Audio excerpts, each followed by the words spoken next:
Previous lecture में हमने देखा कि जो हमारा पॉइंट था, जो वीडियो हमने अभी देखी थी उसमें कि पॉइंट है आपका to prevent rust and corrosion. ठीक है, तो कोरोजन को किस तरीके से ये कंट्रोल करता है, यानी कि उसको प्रोटेक्ट करता है।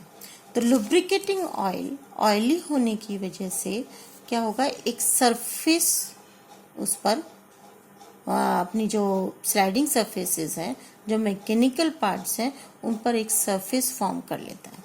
ये सरफेस ऑयली नेचर होने की वजह से एटमॉस्फेरिक मॉइस्चर को एब्जॉर्ब नहीं कर पाती।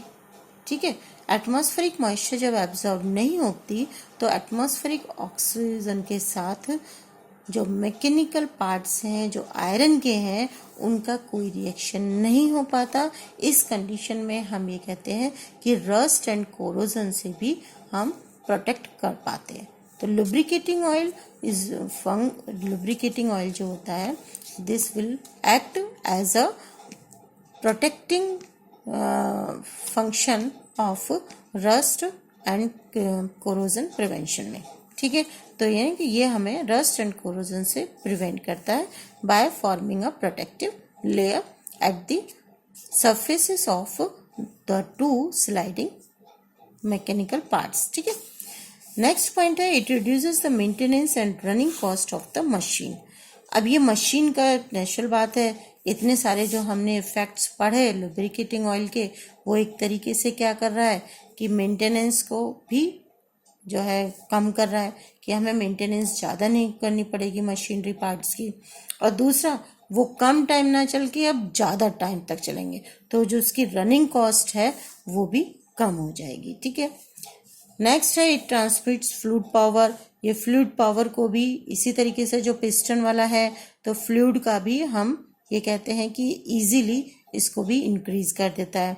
एक्सपेंशन ऑफ मेटल इसको रोक देता है। ठीक है, शॉक एब्जॉर्बर की तरीके से वर्क करता है, यानी कि हम प्रेशर या लोड बढ़ा दें उसके ऊपर, एक सरफेस के ऊपर दूसरी सरफेस है, बीच में लुब्रिकेटिंग ऑयल है, तो उस कंडीशन में जब हम प्रेशर क्रिएट करते हैं अपर मोस्ट लेयर पर, तो अपर सरफेस पे जब प्रेशर क्रिएट करते हैं या लोड इंक्रीज करते हैं, तो उस कंडीशन में क्या होता है कि ये हल्के फुल्के शॉक से दूसरे पार्ट को बचा लेता है। ठीक है, रिड्यूसेस नॉइज पॉल्यूशन। नेचुरल बात है, जब दो सरफेस टकराएंगी, मेटेलिक पार्ट्स हैं, दो सरफेस एक दूसरे के ऊपर मूव करेंगी, तो आपस में रगड़ खाने से जो आवाज़ होगी, यानी कि जो नॉइज़ क्रिएट होगी, उस नॉइज़ क्रिएशन को भी ये रिड्यूस कर देता है। यानी कि जो नॉइज़ है एक सरफेस के दूसरे सरफेस पे स्लाइड ओवर होने से जो नॉइज़ क्रिएट होगी, उसको लुब्रिकेटिंग ऑयल रिड्यूस कर देता है, तो नॉइज़ पोल्यूशन को भी कम करता है। क्यों? क्योंकि ये मशीन के पार्ट डायरेक्ट कांटेक्ट में नहीं आते। दूसरा, इम्प्रूव्स एफिशिएंसी ऑफ मशीन। कुल मिला के लुब्रिकेटिंग ऑयल के जितने भी फंक्शंस हैं, वो ओवरऑल मशीन की एफिशिएंसी को इंक्रीज कर देते हैं। ठीक है, तो ये लुब्रिकेंट्स क्या होते हैं, लुब्रिकेंट्स के जो फंक्शंस हैं वो हमने पढ़े। अब हम पढ़ते हैं कि ये वर्क कैसे करता है, यानी इसकी मैकेनिज्म पढ़ते हैं। तो मैकेनिज्म, हम 3 तरह की मैकेनिज्म पढ़ेंगे इसकी। मैकेनिज्म ऑफ लुब्रिकेशन, फर्स्ट है फ्लूइड फिल्म और थिक फिल्म और हाइड्रोडायनेमिक लुब्रिकेशन। ठीक है, सेकेंड है थिन फिल्म और boundary lubrication, and third is one extreme and pressure lubrication. Okay, तो फर्स्ट हम पढ़ते हैं फ्लूइड फिल्म और थिक फिल्म हाइड्रोडायनेमिक लुब्रिकेशन। ये सब मैंने आपको समझाया कि किस तरीके से इसके अंदर जो दो सरफेसेस हैं, इनके अंदर एस्पारिटीज प्रेजेंट होती हैं या वैलीज प्रेजेंट होती हैं। जब हम थिक फिल्म की बात करते हैं, लुब्रिकेंट के थिक फिल्म की बात करते हैं, तो इसका मतलब थिक फिल्म कब प्रोड्यूस होगी, जब लुब्रिकेटिंग ऑयल आपका बहुत ज़्यादा विस्कस हो। ठीक है, विस्कस हो तभी उसकी थिक फिल्म होगी। अगर वो विस्कस नहीं है तो नेचुरल बात है उसका फ्लोइंग रेट ज़्यादा होगा, तो वहाँ उस कंडीशन में थिन फिल्म क्रिएट होगी। तो यहाँ पर हम हाईली विस्कस फ्लूइड को काम में लेते हैं, यानी कि लुब्रिकेटिंग ऑयल आपका हाईली विस्कस होता है, और यहाँ आपकी जो थिक फिल्म प्रोड्यूस हुई है, इसकी जो लिमिट होती है कि ये 1000 एंगस्ट्रॉम से कम नहीं होनी चाहिए इसकी थिकनेस। ठीक है, अब इसकी थिकनेस जब इतनी ज़्यादा होगी तो इस कंडीशन में क्या होगा कि ये दोनों सरफेसेस, दोनों जो स्लाइडिंग सरफेसेस हैं, ये एक दूसरे के कांटेक्ट में नहीं आ पाती। एक दूसरे के कांटेक्ट में नहीं आ पाती तो इनके अंदर प्रेजेंट जो इंटरग्रेनुलर डिफॉर्मिटीज हैं वो डिफॉर्मिटीज भी एक दूसरे के कांटेक्ट में नहीं आती, और हम ये कहते हैं कि इन दोनों मैकेनिकल पार्ट्स के कोई भी वियरिंग एंड टियरिंग प्रोसेस नहीं होता, यानी मैकेनिकल पार्ट्स डैमेज नहीं होते। ठीक है, यहाँ हम पढ़ें कि इसका कोफिशिएंट ऑफ फ्रैक्शन, जो हम पढ़ते हैं कि ये हाइड्रोडायनेमिक प्रोसेस है, तो हाइड्रोडायनेमिक प्रोसेस क्या है पहले तो इसको पढ़ लो, फिर हम पढ़ेंगे कोफिशिएंट ऑफ फ्रिक्शन क्या होता है। हाइड्रोडायनेमिक क्यों बोला जाता है इसे? हाइड्रोडायनेमिक इसलिए बोला जाता है कि यहाँ पर देखिए कि ये एक शाफ्ट है, मान लीजिए ये एक शाफ्ट है और इसके ऊपर ये व्हील मूव कर रहा है। व्हील मूव कर रहा है तो नेचुरल बात है कि ये शाफ्ट मूव कर रही है, इसके ऊपर ये व्हील मूव कर रहा है, और इन दोनों के बीच में हमने, ये आपका व्हील हो गया, this is the shaft, and ये बीच में आपने लुब्रिकेटिंग ऑयल डाला हुआ है। तो इसकी जो ये लेयर है ये इन दोनों की आपस में शाफ्ट के साथ व्हील का कांटेक्ट रोकेगी, लेकिन लुब्रिकेटिंग ऑयल होने की वजह से ये क्या होगा, एक दूसरे के ऊपर स्लाइड होता चला जाएगा, यानी कि शाफ्ट की मूवमेंट के साथ साथ व्हील उस पर मूव करता चला जाएगा। ठीक है, तो यहाँ पर ये डायनेमिक फॉर्म में होता है, यानी इसलिए हम इसको क्या कहते हैं, hydrodynamic lubrication.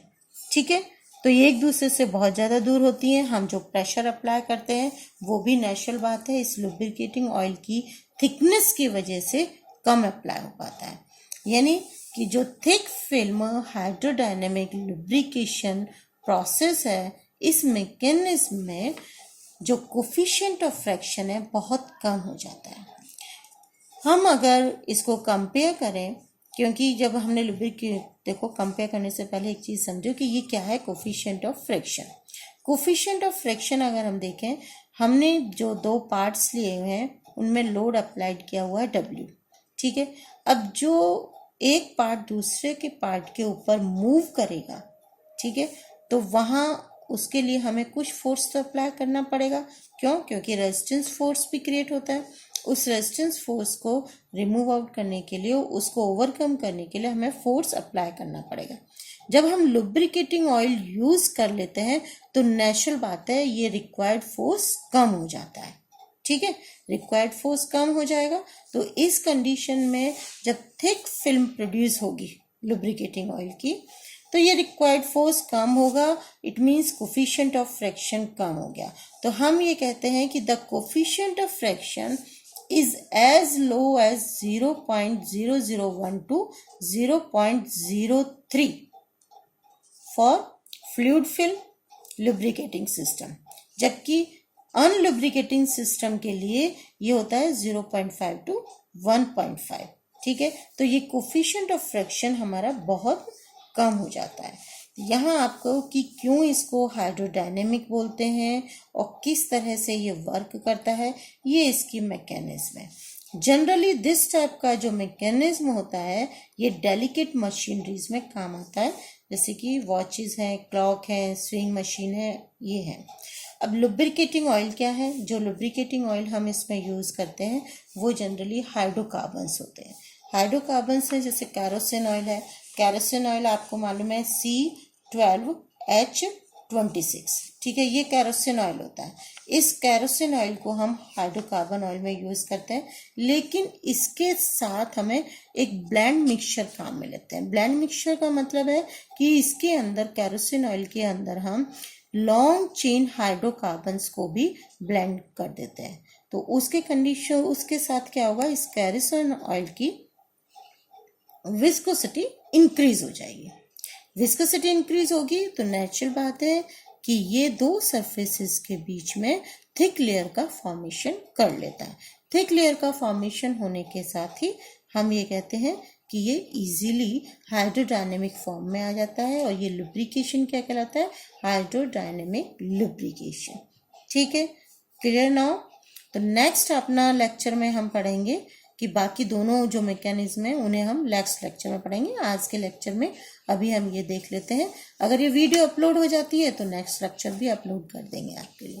Okay, thank you.